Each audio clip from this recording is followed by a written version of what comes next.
All right, what's going on, folks? Good to have you guys with me here on another Mount Polumbus Speaks episode.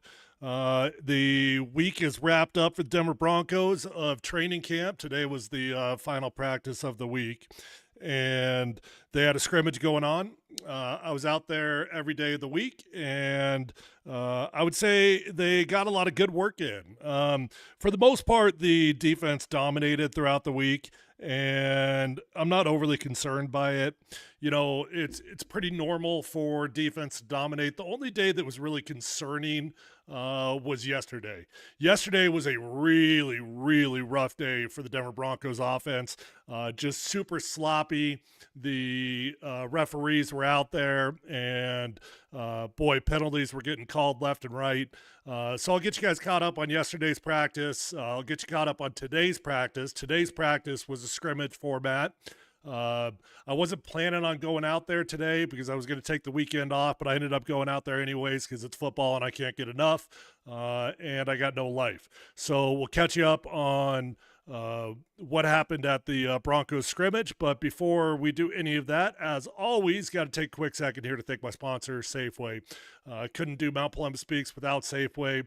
They are the title sponsor. Been working with them for a long time. They're my favorite grocery store. Safeway's been my favorite local grocery store. They've been serving Colorado families since 1926. From fresh produce to tender cuts of meat, Safeway offers local fruits and vegetables from Colorado farms, and they serve Colorado Proud Angus beef. Safeway proudly supports Colorado farms and local small businesses from Olaf Corn and Rocky Ford melons to Palisade peaches. So know that when you shop at Safeway, you are supporting local. You can learn more at Safeway.com or shop in your local Safeway store today. Make sure you download that Safeway app on your phone as well. It's a great app. You'll save a boatload of money, and you get the food delivered directly to your door. Before we get into practice reports, do need to take a quick second here to update you. There's some news that came out today. Courtland Sutton got his new contract a few days back, and as of this morning, Zach Allen is now under contract for another 4 years. He signed a $102 million extension that includes $69.5 million fully guaranteed. Zach Allen is a happy man. Zach Allen will now make about $25 million per year, which puts him in elite company for an interior pass rusher, interior defensive lineman in a 3-4 scheme. Zach Allen is special, man. He is, and the contracts are unfolding the exact way I've told you guys that I thought that they would. I thought that Courtland Sutton would be the first priority. Then I thought that Zach Allen would come next. Then Nick Benito, and unfortunately, Jonathan Franklin Myers is probably going to have to go without a contract. Matter of fact, Sean Payton confirmed exactly what I said today after practice. He said in the offseason that he thought that was the order it was going to go down. He thought Courtland would come first, then Zach Allen, then they would start working on Nick Benito. Listen, there's no guarantees of getting Nick Benito done. The Micah Parsons deal is going to hold things up. No edge rushers are going to be in a rush to sign their new contract until Micah Parsons signs his new deal. They're going to want Micah to go ahead and reset the market so that everybody else can fall in line below him and make more money than they previously would. So we'll see what ends up happening down there in Dallas. They've got a hot mess. Micah Parsons has demanded a trade out of Dallas, and we'll see if Dallas ends up paying him, if they end up trading him. But there's probably going to be zero action in the edge market until that gets done. And then, quite frankly, there's just no guarantees that the Denver Broncos and Nick Benito are going to be on the same page in terms of his value. Nick Benito is probably going to want anywhere between $30 and $35 million per year. Top guys are making over $40 million per year. That's a boatload of money, no matter how you look at it. And the Denver Broncos are going to ask themselves, have we seen enough? Have we seen enough to feel comfortable in passing out that type of money to Nick Benito? Or do we want to see him prove it again, get halfway through the season, and we'll re-engage in conversations? I would guess the Nick Benito deal probably not going to go down until week 2, week 4, somewhere in that ballpark. But I might be wrong. Maybe the Broncos are just in a rush to get all their deals done. Over the last 13 months, The Denver Broncos have done 6 major extensions. This from Parker Gabriel. He tweeted this out. Right guard Quinn Minor's got a new contract. Pat Surtain got a new contract. Jonathan Cooper got a new contract. Garrett Bowles got a new contract. Cortland Sutton got a new contract. And Zach Allen got a new contract. Those 6 guys got a total guarantee of over $306 million. So the Broncos are passing out money left, right, and center, which is cool because players on that team know that they will be rewarded if they put the work in. So you've got great ownership that is not afraid to invest in their players. The happiest guy on the team might just be Vance Joseph to know that he's got Zach Allen locked up. Look, Zach Allen is an incredibly versatile football player. He plays every position on the defensive line. He can play the 4-eye. He can play a 5 technique. He can play a 9 technique. He can line up over center. He can play the spinner position. He can do just about anything. So he's a very versatile football player that provides Vance Joseph with a ton of options. Zach Allen last season had 40 quarterback hits. 40. That's insane for a dude that's playing the 4-eye position. We're not talking about an edge rusher. We're not talking about outside linebackers like Von Millers and Jonathan Coopers and Nick Bonitos. We're talking about interior defensive linemen. An interior defensive lineman got 40 quarterback hits. The last time that happened was 7 years ago with the best player in the NFL at the time, who was Aaron Donald in 2018. That was the last time an interior defensive lineman got 40 quarterback hits. So the Broncos got a special player in Zach Allen. They did the right thing. They locked him up. They did the right thing with Cortland Sutton. They locked him up, and now they can move their focus to the more challenging of the negotiations, which is going to be Nick Bonito. Okay, moving on over to practice reports. Today was a scrimmage format. It was not – I thought it was going to be an unscripted scrimmage. What I mean by that is 1st and 10. If you gain 4 yards, it's 2nd and 6. If you gain 1 yard after that, it's 3rd and 5. That's not what it was. It was a scripted scrimmage, meaning they had very specific situational football that they wanted to get to. If things didn't go right on 1st down, they still might have gone to 2nd and 6. If they threw a 35-yard pass on 2nd and 6, they still might have gone to 3rd and 3. So they were just moving the chains however they wanted to, making sure that they got to practice all the situational football. A lot of special teams reps that was going on out there. And today was a better day for the offense. Yesterday was abysmal. Yesterday was a disaster for the offense.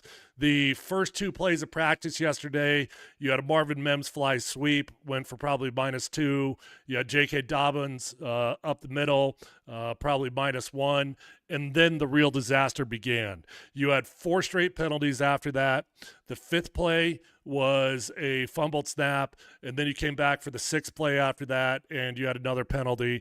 And that just continued throughout the course of the day. There was a million penalties. For whatever reason, the offensive line and the quarterback are not on the same page with cadence right now. That's a little bit disturbing, the amount of false starts that are going on. It seems to me like it's a timing and tempo thing. The offensive line is just not timing the cadence right. Set hut, wide 80, set hut. An offensive lineman, they're really not going to move on the final set hut. They're going to move on the final wide 80. So wide 80. They're going right then, right before he says set hut. They're trying to get any edge they can possibly get. So they're getting off right before that. And the Denver Broncos offensive line is just the timing, the tempo, the cadence, the rhythm. It's not been there for all of the groups. First group, second group, third group. There's been way too many pre-snap penalties over the last couple days. The referees have been out there for the last 3 practices, and the point of emphasis this year is neutral zone stuff. So tackles that are lined up too deep, edge rushers that are in the neutral zone, wide receivers that are not lined up on the ball. Those are the emphasis that the referees are throwing the flags on, and the Broncos have got called on a million of them. Defense has just been flat out kicking the Broncos offense ass, but today was better. today was a better day for the Broncos offense. Look, nobody's worried about the Denver Broncos defense. We know what we've got on this defense. Everybody is special. Everybody is special. You've got a special corner with Pat Surtain. You got another special corner with Riley Moss. You got two special edge rushers and Jonathan Cooper and Nick Benito. You got another special interior rusher and Zach Allen. Jonathan Franklin Myers is a baller. DJ Jones is fantastic. Dre Greenlaw is a dog. Talanoa Hufanga got himself an interception yesterday that was absolutely gorgeous. Bo Nix threw 3 interceptions yesterday. You could debate the semantics of it because one of them was called back for a defensive pass interference, but it didn't matter. I mean, on his grade sheet, it would be an INT. It was a bad throw, bad decision from Bo Nix, and he got bailed out by a defensive pass interference. So, as bad as yesterday was, today was better because the defense didn't know the situations today. Yes, it was scripted to some degree, but anytime you go in a scrimmage format, you get the coaches off the field, you don't have a play sheet that's literally got the offensive calls on it. That's the way it works in practice. When you go in team red zone, when you go to team run, the defense literally has got a play sheet that's got the Denver Broncos play calls on it. So defense, generally speaking, does dominate in those situations. When you go to the unscripted portions of practice, that's when the offense has got a fighting chance to go out there and be very successful.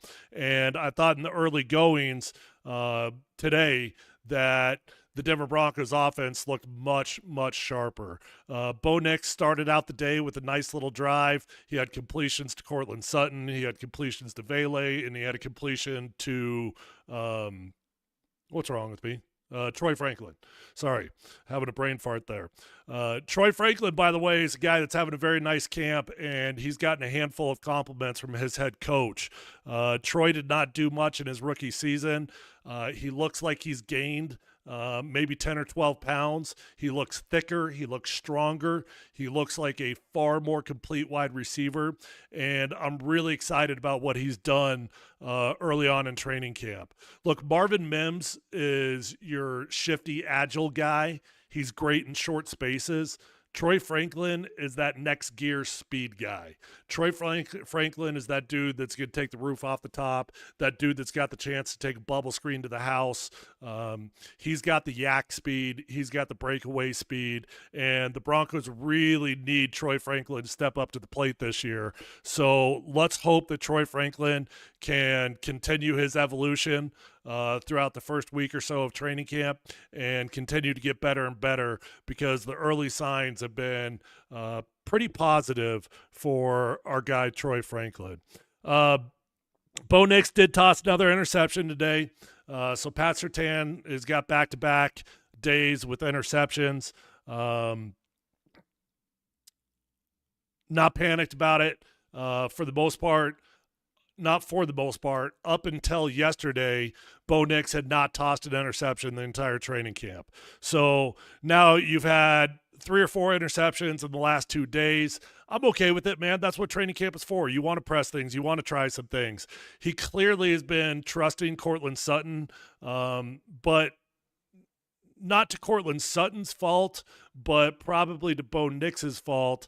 He's just making bad decisions in the way that he is trying to trust him. Throwing it into double coverage, overthrowing him, putting the ball in dangerous situations that Cortland just can't quite come down with it. That's about all I've got for today's practice.